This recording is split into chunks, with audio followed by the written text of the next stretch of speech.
Hello and welcome to the CSN3M Mindset Monday podcast. I am Andrew Wade with Case Specific Nutrition.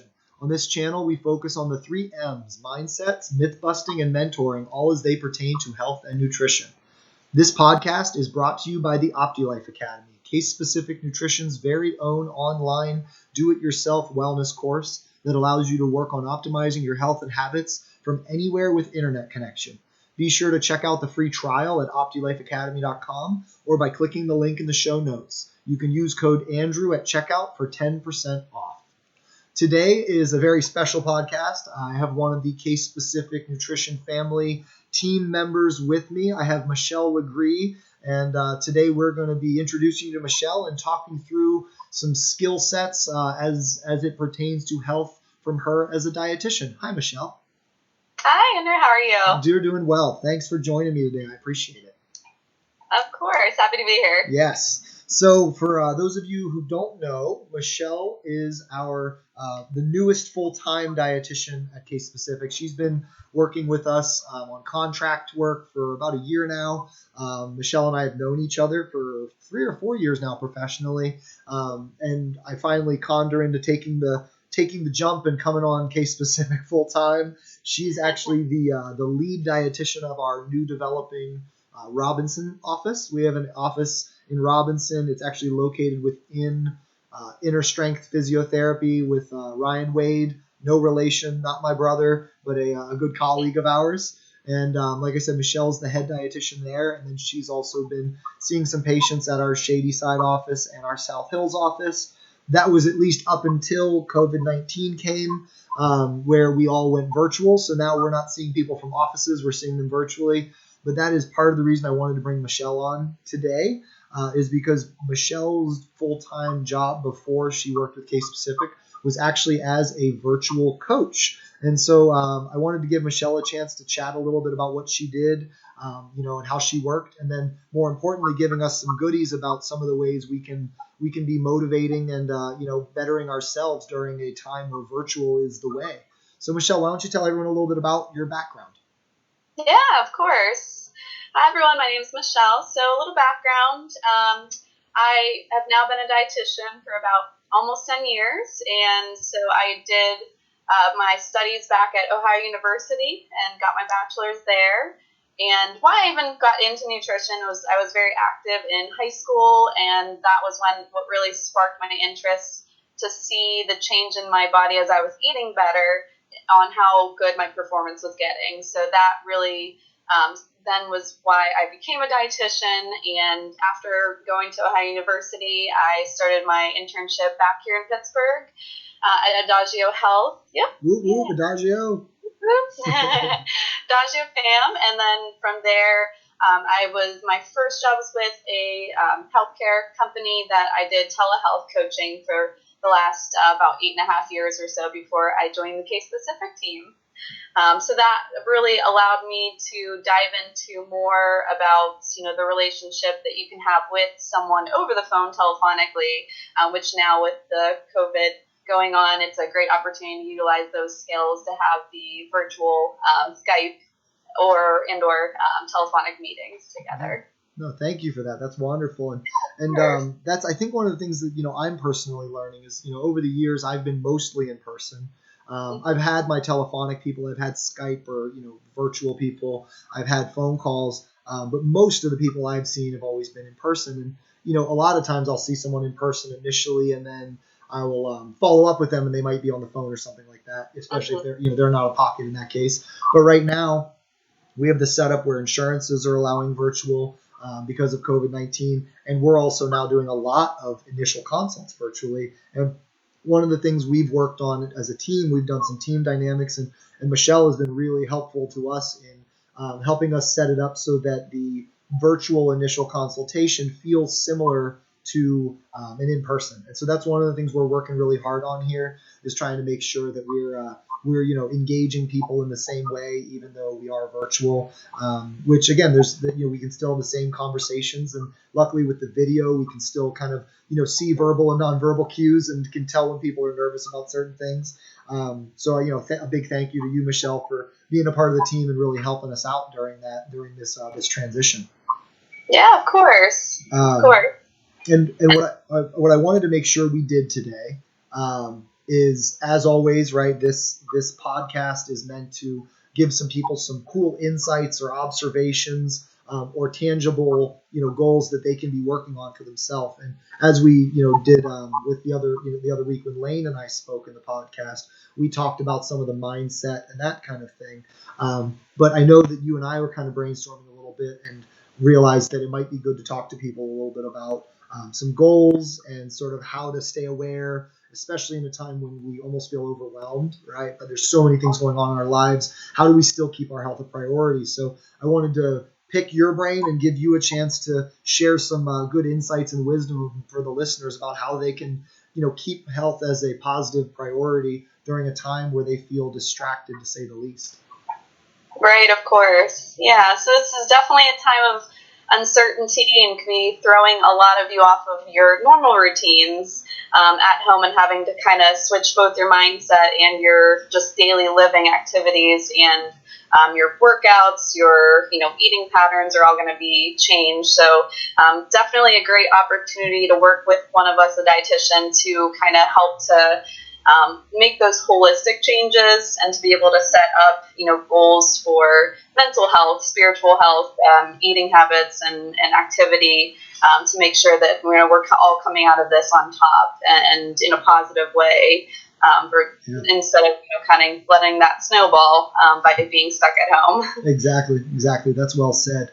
So now, when you're working with a client, what are some of the strategies that you tend to put in place, when we're virtual, that you feel have really helped your existing clients, sort of adapt and navigate, right? How are you setting people up so that they can feel like they're paying attention to their health in a positive way without overwhelming them? Mm-hmm. Yeah, right, of course. So just with the virtual and over the phone, I make sure to allow them to express what's important to them right now, since everyone right now is going to be, in a different spot. This is all affecting everyone so differently. So really trying to let them, let me know what I can help them with, if it's just even getting a routine going with their eating habits, spacing out meals and snacks, having different goals set up to just even help make sure that they're not over snacking, having a where they're taking the food to the table and not snacking at the counter or the pantry, having goals set up to help them just again. Whether it be making routines, setting up meal plans with what they have available, setting up goals for exercise and keeping active, getting up and taking breaks even throughout the day, which I know a lot of times when we work from home, we're sedentary all day.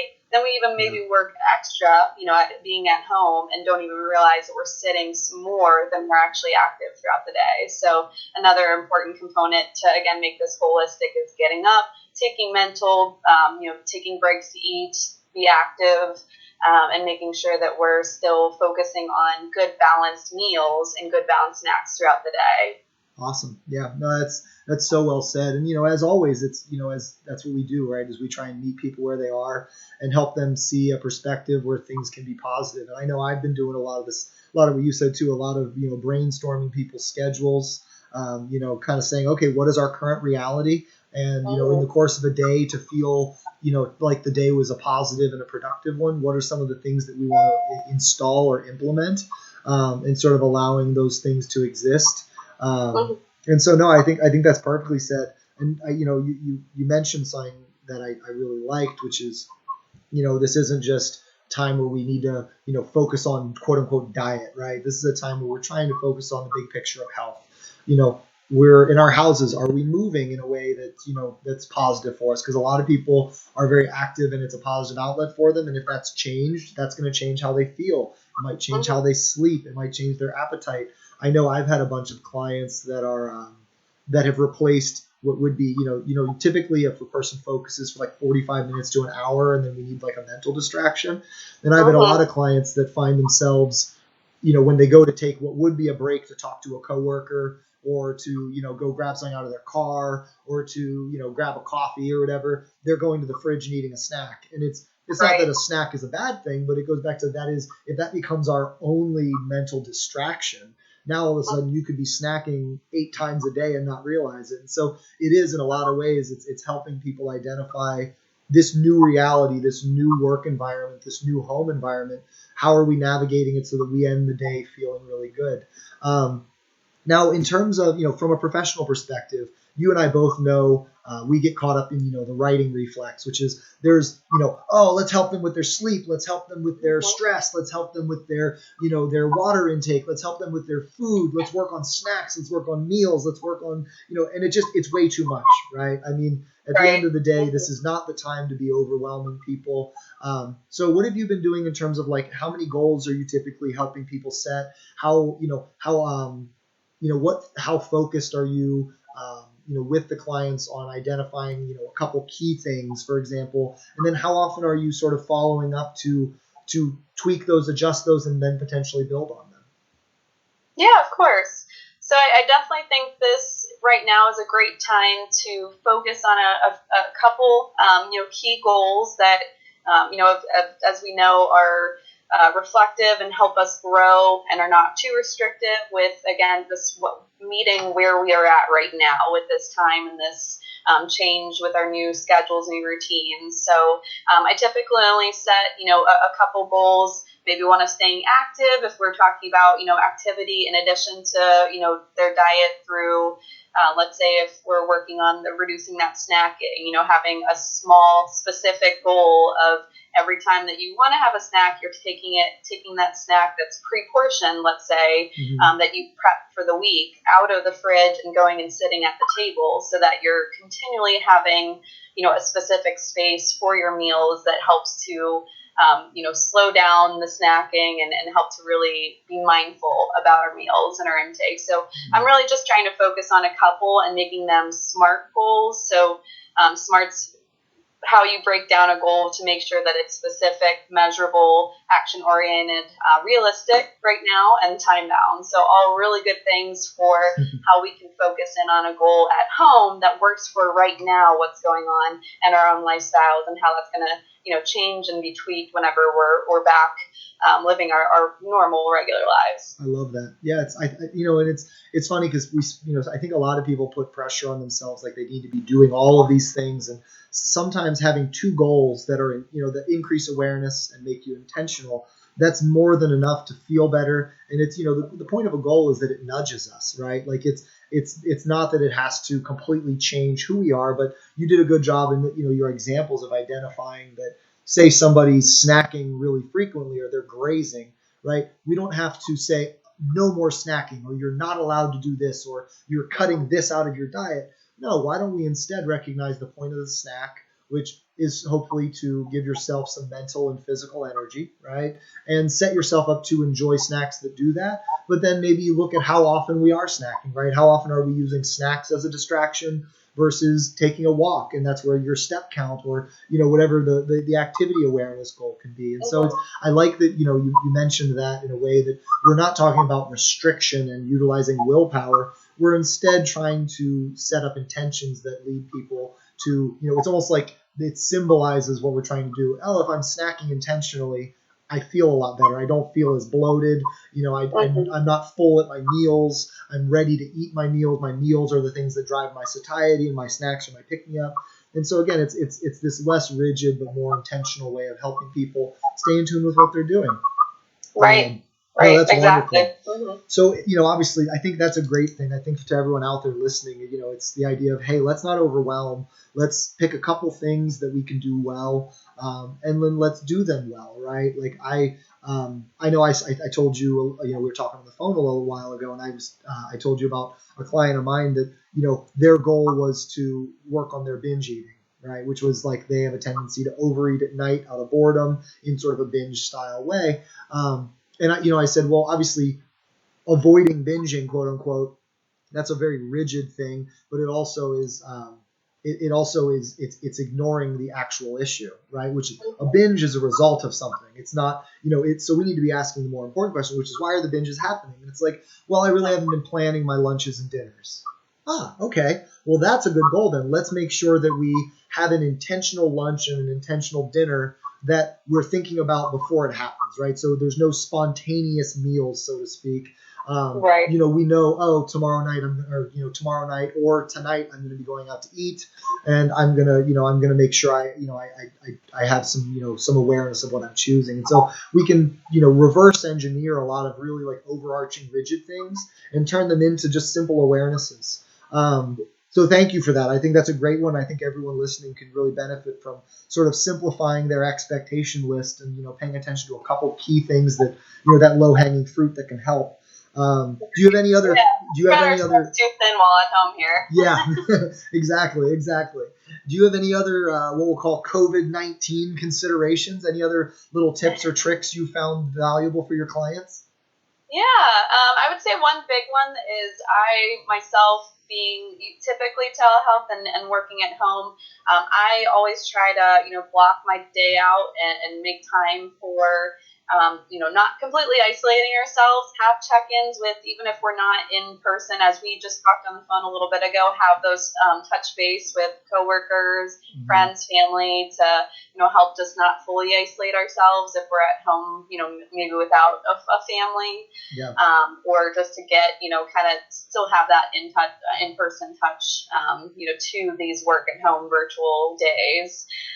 In addition to making sure again we're getting up, taking breaks for our meals, so we're not skipping meals or snacks, and just having that mental break of getting up, moving around, and trying to make sure that we're not, helping to set up a schedule that can help us to be more productive in the day and not get stuck on one thing and be sitting on one thing for too long. So I love that, and I love starting my morning off with something that can really start the day on the right foot.